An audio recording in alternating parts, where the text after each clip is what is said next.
प्यारे बच्चों, नमस्कार। आज पॉलिटिकल साइंस में हम अपना थर्ड चैप्टर शुरू करने जा रहे हैं 12th क्लास के लिए, जिसका शीर्षक है पॉलिटिक्स ऑफ प्लान्ड डेवलपमेंट, यानी नियोजित विकास की राजनीति। ये चैप्टर थोड़ा सा अलग हटके होने वाला है, क्योंकि इस चैप्टर को मैं इंग्लिश के बजाय हिंदी में देने जा रहा हूँ, क्योंकि बहुत से बच्चे ऐसे भी हैं जो हिंदी मीडियम जिन्होंने ले रखा है, तो उनका भी हमें ध्यान रखना है। इसलिए इस चैप्टर को मैं हिंदी में दे रहा हूँ। बेटा, आप जानते हैं भारत की भूमि एक ऐसी भूमि है जहाँ पे सदा संसाधनों का बहुत अधिक विकास रहा है, और हमारे देश में संसाधन पर्याप्त मात्रा में रहे हैं, जिन्होंने समय समय पर विदेशियों को इस देश की ओर आकर्षित किया, जिस कारण से इस देश पर हमले भी हुए। तो स्वाभाविक है, दुनिया के बहुत से देश ये चाहेंगे कि जहाँ से हमें अच्छे और सस्ते संसाधन मिल सकते हैं, बेटर और चीप रिसोर्सेज मिल सकते हैं, उनका अधिक उपयोग किया जाए। कुछ ऐसी ही घटना देश में हुई। देश की आज़ादी के बाद जब संसाधनों के विकास की बारी आई, तो भारत सरकार ये बात भली प्रकार जानती थी कि हमारा पूर्वी भाग यानी बिहार, उड़ीसा और उसके आसपास का क्षेत्र, जिसमें पश्चिम बंगाल भी शामिल है, जहां पर संसाधनों की बहुत अधिकता है। एक बार पंडित जवाहरलाल नेहरू ने कहा भी था कि हमारी धरती तो बहुत समृद्ध है, लेकिन हमारे देश के लोग गरीब हैं। अब उस समय दुनिया भर में इंडस्ट्रीज तेजी से डेवलप हो रही थी। फिर भारत को भी अपने देश में उद्योगों का विकास करना था, और जैसे जैसे इनकी मांग बढ़ रही थी, तो देश पर यह दबाव बढ़ रहा था कि भारत भी अपने संसाधनों का विकास करे और अपने यहाँ उद्योगों का विकास करे। प्रथम पंचवर्षीय योजना में हमने कृषि के विकास पर बल दिया था, क्योंकि हम उस समय देश को सबसे पहले खाद्यान्न यानी फूड ग्रेन के मामले में सेल्फ डिपेंडेंट यानी आत्मनिर्भर बनाना चाहते थे, ताकि हमें भोजन के मामले में दूसरे देशों की तरफ मुंह ना करना पड़े। और उसके बाद हमने उद्योगों की ओर ध्यान दिया। तो क्योंकि ये एक औद्योगिक युग होने जा रहा था, इंडस्ट्रियल एज होने जा रहा था, और मैं पहले भी आपको बता चुका हूं कि हमारे देश के अंदर उस समय संसाधनों का काफ़ी बड़ा भंडार मौजूद था। हम इस मामले में काफ़ी सौभाग्यशाली रहे हैं। तो देश के एक प्रांत उड़ीसा में, जहाँ पे लौह इस्पात के भंडार, लौह अयस्क के आयरन ओर के विशाल जो भंडार हैं, रिजर्व हैं, वो हमारे पास मौजूद थे, जहां से अभी इन संसाधनों को लिया जाना या इस अयस्क को लिया जाना बाकी था। तो इस कारण से उड़ीसा ने इसका फायदा उठाने की योजना बनाई, और उन्होंने इंटरनेशनल लेवल पर, अंतर्राष्ट्रीय स्तर पर जो स्टील मैन्युफैक्चरिंग कंपनीज थी, उनके साथ सहमति पत्र, जिसे हम MOU कहते हैं, मेमोरेंडम ऑफ अंडरस्टैंडिंग, तो उस पर हस्ताक्षर किए, क्योंकि इससे सरकार को यह लगा कि एक तो इससे देश में इन्वेस्टमेंट आएगी, फिर जब इंडस्ट्रीज लगेंगी तो स्वाभाविक है देश के अंदर एम्प्लॉयमेंट भी बढ़ेगा, रोजगार भी बढ़ेगा। लेकिन समस्या थी कि हमारे यहाँ लो अयस्क के भंडार, और वो भी उड़ीसा के अंदर ऐसे इलाकों में पाए जाते थे जिनका अभी विकास नहीं हुआ था, और वो भी खासकर ट्राइबल एरियाज में, आदिवासी क्षेत्र में। जब इन उद्योगों को लगाने की बात आई या वहाँ से लो अयस्क निकालने की बात आई, और जब ये खबर राज्य के अंदर फैली, तो जो ट्राइबल पीपल थे, आदिवासी लोग थे, उनको डर हो गया कि अगर यहाँ इंडस्ट्री लग गई, अगर यहाँ उद्योग लग गए, तो फिर लार्ज स्केल पे डिस्प्लेसमेंट होगा, यानी विस्थापन होगा। इससे क्या होगा? उन लोगों की जो सोर्स ऑफ अर्निंग हैं वो ख़त्म हो जाएंगे, उनकी जो रिसोर्सेज हैं आजीविका के, वो ख़त्म हो जाएंगे। दूसरी ओर जो एनवायरमेंटलिस्ट हैं, उनको ये डर था कि अगर यहाँ पे माइनिंग शुरू हो गई, खनन शुरू हो गया, इंडस्ट्री आ गई, तो इससे यहाँ का एनवायरमेंट पॉल्यूटेड होगा, प्रदूषित होगा। अब तीसरी पार्टी थी सेंट्रल गवर्नमेंट, यानी केंद्र सरकार। केंद्र सरकार को यह डर लगा कि अगर इस डील को कैंसिल कर दिया गया तो इससे क्या होगा? जो फॉरेन इन्वेस्टर्स हैं उनके अंदर एक गलत मैसेज जाएगा। इट मीन्स कि इंडिया एक रिलायबल कंट्री नहीं है। पहले MOU साइन किया और उसके बाद इसको कैंसिल कर दिया। तो इस तरह की समस्या इस देश के सामने आई। लेकिन कुछ ना कुछ तो करना था। तो फिर इस कारण से जो स्थिति बनी वो एक पॉलिटिकल कंटेस्टेशन, यानी राजनीतिक टकराव की बन गई।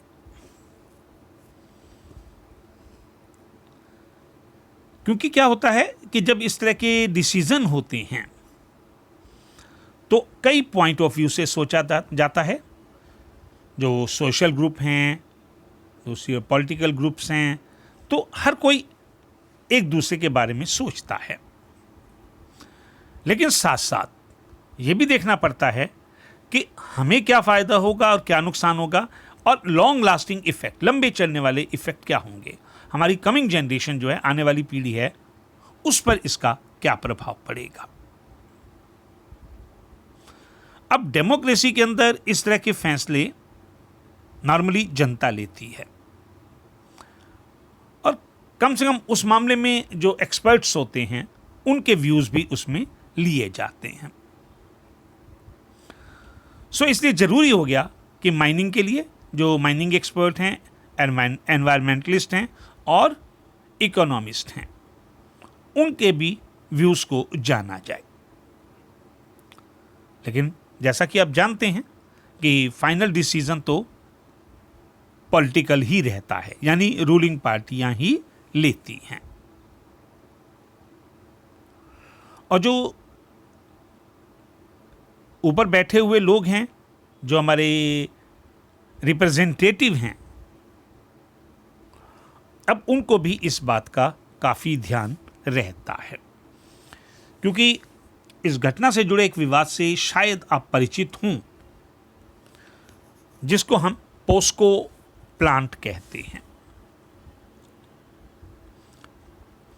असल में क्या हुआ, उड़ीसा के एक जिले में पोस्को इंडिया स्टील प्लांट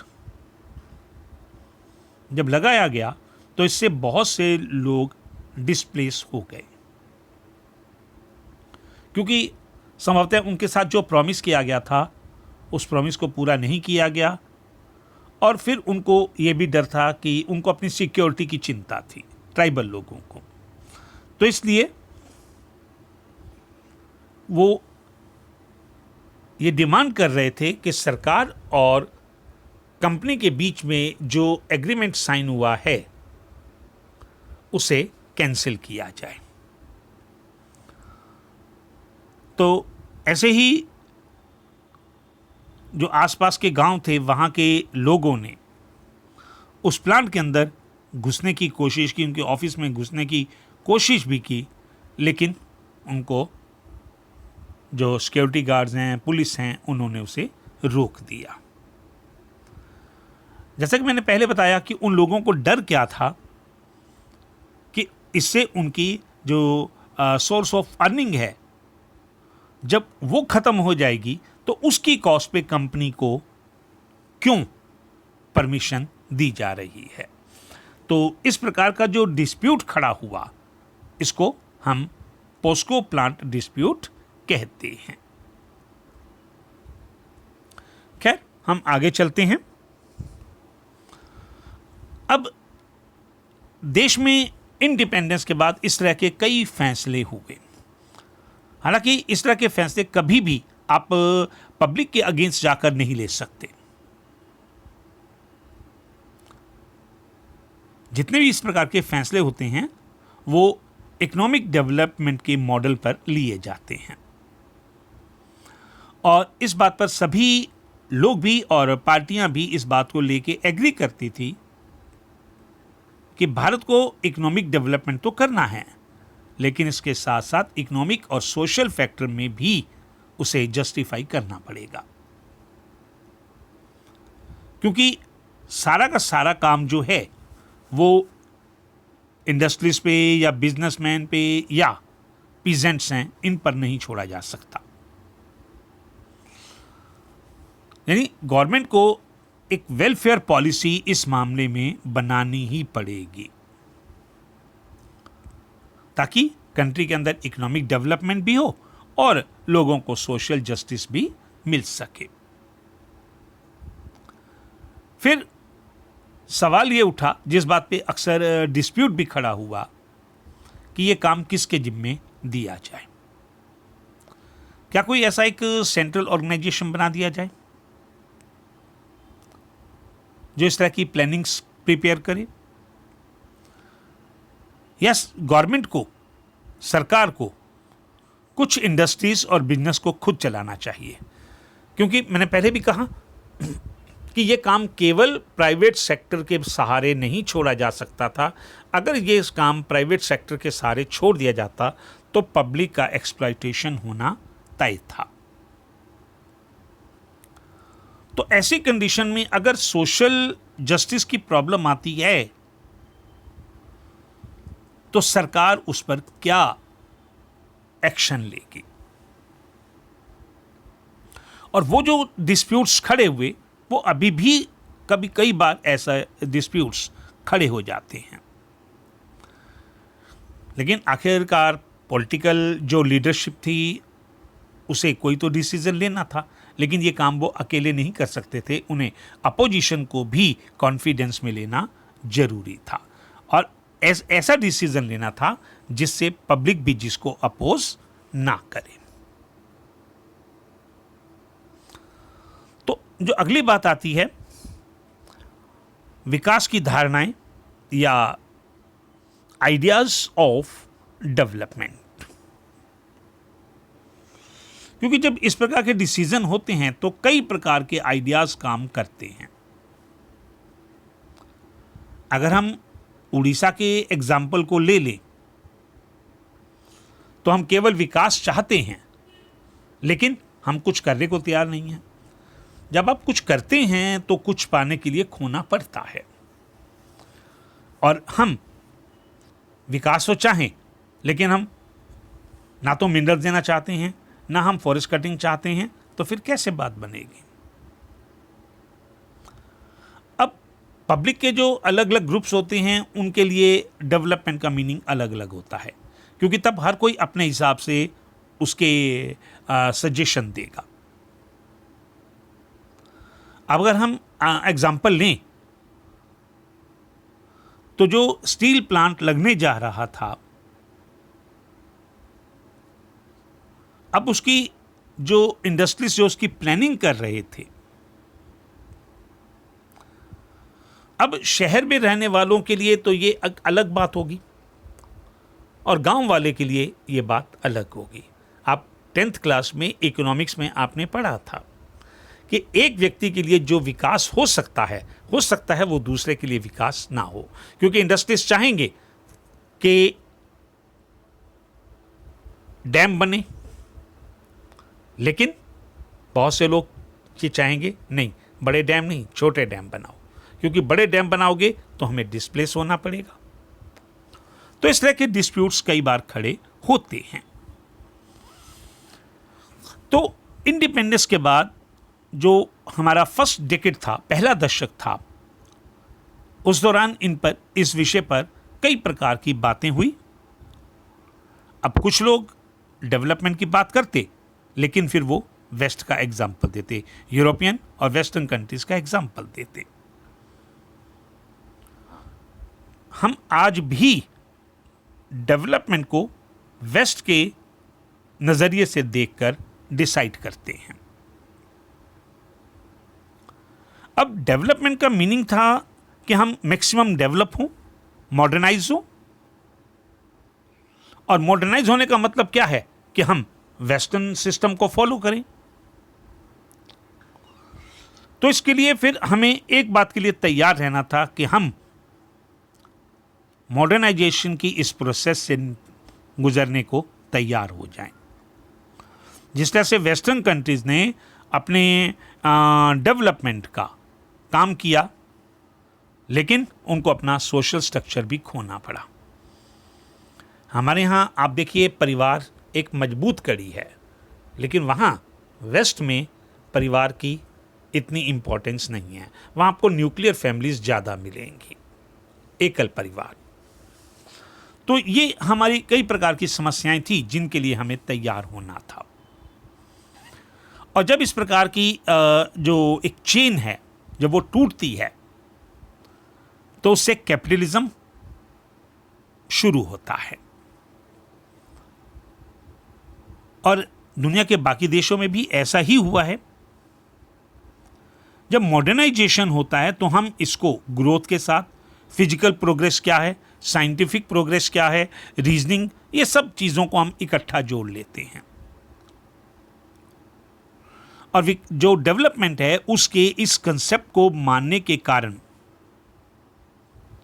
ऐसी कंडीशन में हर कोई अलग अलग देशों को विकसित हैं, विकासशील हैं या अविकसित कहकर, यानी डेवलप, डेवलपिंग और नॉन डेवलप्ड या बैकवर्ड, इस तरह बताकर हम बातें करते हैं कि हम ये कंट्री है, ये डेवलप्ड है, ये अभी डेवलप नहीं है, डेवलपिंग है लेकिन डेवलप होने के करीब है। और ऐसे भी कंट्री हैं जिनके बारे में कहा जाएगा कि ये डेवलप्ड नहीं है। अब इंडिपेंडेंस के समय हमारे पास डेवलपमेंट की दो ही मॉडल थे, एक कैपिटलिस्ट और दूसरा सोशलिस्ट। कैपिटलिस्ट यानी हम सब कुछ इंडस्ट्रीज के हाथ में, प्राइवेट सेक्टर के हाथ में छोड़ दें, कुछ चीज़ें जिन पर गवर्नमेंट कंट्रोल करे, बाकी चीज़ों को हम प्राइवेट सेक्टर में छोड़ दें। और इस तरह की जो प्रोसीजर था, इस तरह की जो सिस्टम था, मॉडल था, ये यूरोप और यूएसए में, अमेरिका में अपनाया गया था। जबकि दूसरी ओर हमारे पास एक और मॉडल था जिसको हम सोशलिस्ट मॉडल कहते हैं, समाजवादी। ये मॉडल सोवियत संघ यानी उस समय यूएसएसआर, आजकल यूएसएसआर नहीं है, आजकल रशिया है, लेकिन उस समय जब ये सोवियत संघ या यूएसएसआर कहलाता था तो दूसरा मॉडल वहाँ पाया जाता था। और इसके बारे में हम पहले पढ़ चुके हैं। सेकंड चैप्टर में हमने जो आपकी फर्स्ट बुक है कंटेम्प्रेरी वर्ल्ड, उसमें हमने इस बारे में पढ़ा है और किस तरह से इन कंट्रीज़ के बीच में कॉन्फ्लिक्ट हुए, हम वो बात भी जान चुके हैं। लेकिन हमारे देश के का नेतृत्व जो है उस समय पंडित जवाहरलाल नेहरू के हाथ में था। वो चाहते थे कि देश विकसित हो, इसमें कुछ पूंजीवाद लाया जाए, लेकिन हमें बेसिक आइडिया जो हैं वो सोशलिस्ट आइडियोलॉजी से लेने हैं, क्योंकि हम देश के अंदर एक नए प्रकार का सोशलिज्म या समाजवाद लाना चाहते थे। तो जिस समय हम फ्रीडम स्ट्रगल कर रहे थे, उन दिनों भी इस बात पर एक सहमति बन चुकी थी, और वही बात आज़ादी के बाद हमारी पॉलिसीज में दिखाई दे रही थी। क्योंकि हमारे जो नेशनलिस्ट लीडर थे, उन्हें इस बात पर कोई भी कहीं भी डाउट नहीं था कि जो इंडिपेंडेंट गवर्नमेंट होगी, जो इंडिपेंडेंट इंडिया की गवर्नमेंट होगी, उनके जो व्यूज़ हैं वो ब्रिटिश गवर्नमेंट से बिल्कुल अलग होंगे, क्योंकि ब्रिटिश सरकार केवल अपने फायदे के लिए काम करती थी, जबकि एक स्वतंत्र इंडिपेंडेंट जो इंडिया की गवर्नमेंट थी, उसे सभी के जो डेवलपमेंट है, सभी के विकास को लेकर काम करना था। तो इंडिपेंडेंस के बाद हमारा जो मेन पर्पस था, मेन हमारा जो टारगेट था, एक कंट्री से पॉवर्टी को रिमूव किया जाए, इरेडिकेट किया जाए। दूसरा, हमें सोशल डेवलपमेंट करना है, और इसके साथ साथ हमें इकोनॉमिक डेवलपमेंट करके रिसोर्सेज को रीडिस्ट्रीब्यूट करना है।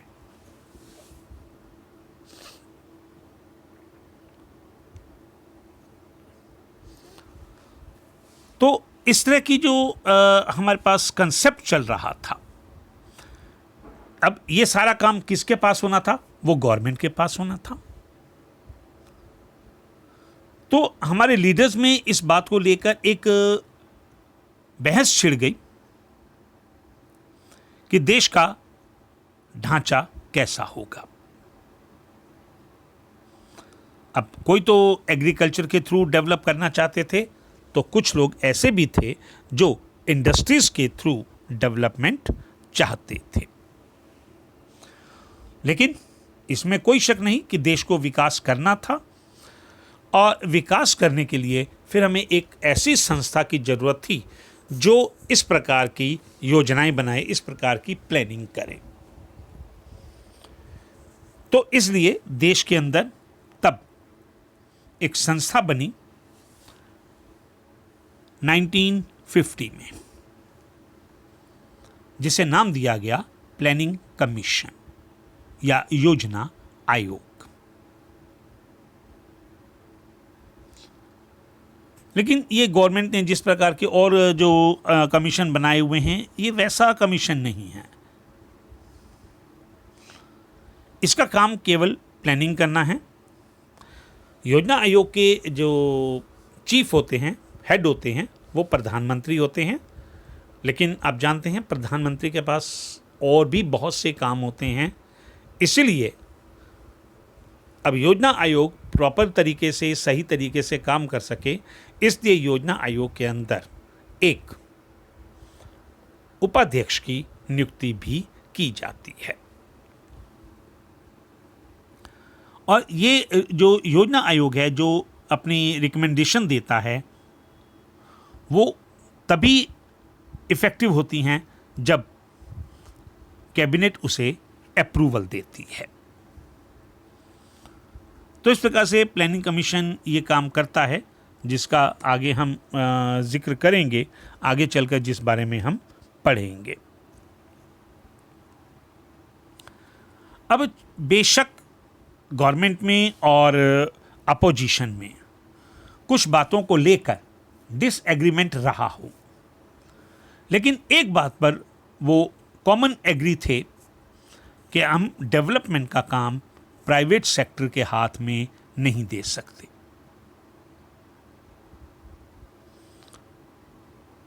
तो फिर गवर्नमेंट के लिए ये जरूरी था कि एक ऐसा एक स्ट्रक्चर, ऐसा ड्राफ्ट तैयार करें जो देश के विकास में भूमिका निभाए।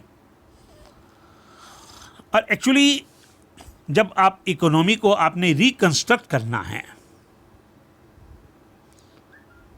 तो 1940 और 50 के दशक में कंट्री के लोगों से इस बात को काफ़ी हद तक सपोर्ट भी मिला था। जब यूरोप के अंदर फर्स्ट वर्ल्ड वार के बाद इकोनॉमिक डिप्रेशन आया था तो यूरोप ने इन चीज़ों से काफ़ी कुछ सीखा था।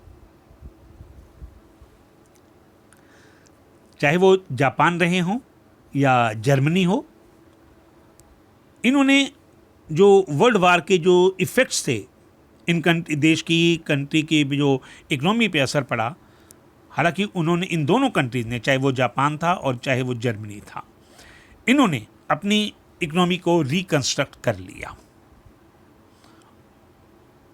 और एक बार फिर से ये कंट्रीज पावरफुल कंट्री बन के उभरे थे। और आप जानते हैं आज भी जापान और जर्मनी बेहद विकसित देश माने जाते हैं। दूसरी ओर यूएसएसआर यानी सोवियत संघ ने, जिस समय इकोनॉमिक डिप्रेशन आया उस दौरान बेशक सारी दुनिया एक डिप्रेशन का सामना कर रही थी, लेकिन एक वेल प्लान्ड तरीके से यूएसएसआर ने एक रिमार्केबल इकोनॉमिक ग्रोथ अचीव की। इन सारी इंसिडेंट्स के कारण दुनिया के देश इस बात को लेके अलर्ट हो गए कि अब प्लानिंग करके इस प्रकार का डेवलपमेंट किया जा सकता है। तो हम कह सकते हैं कि जो प्लानिंग कमीशन है ये कोई सडनली एग्जिस्टेंस में नहीं आया था।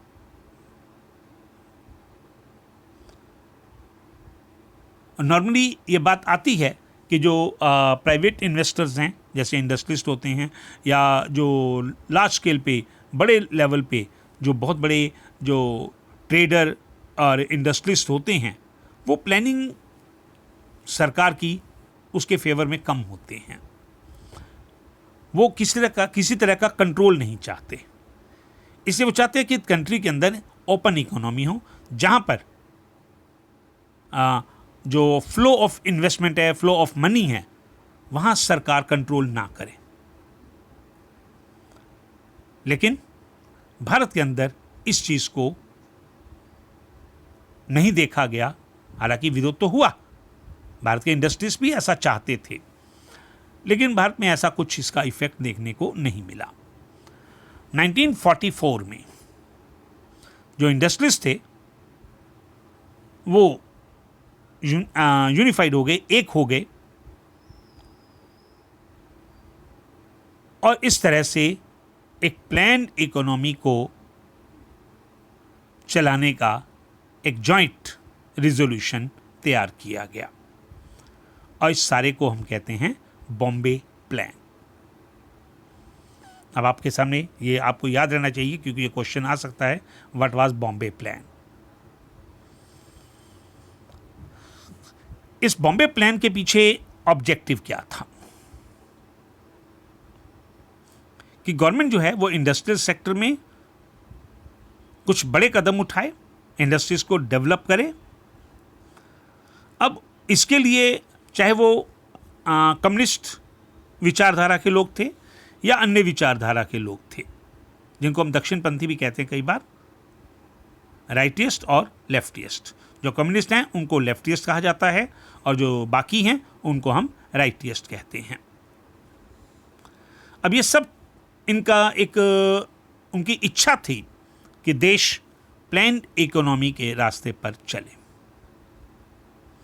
तो इसीलिए आज़ादी के बाद हमारे यहाँ प्लानिंग कमीशन एग्जिस्टेंस में आया, उसकी फॉर्मेशन हुई और मैं पहले बता चुका हूँ कि प्रधानमंत्री इसके अध्यक्ष बने और उपाध्यक्ष की नियुक्ति अलग से की जाती है।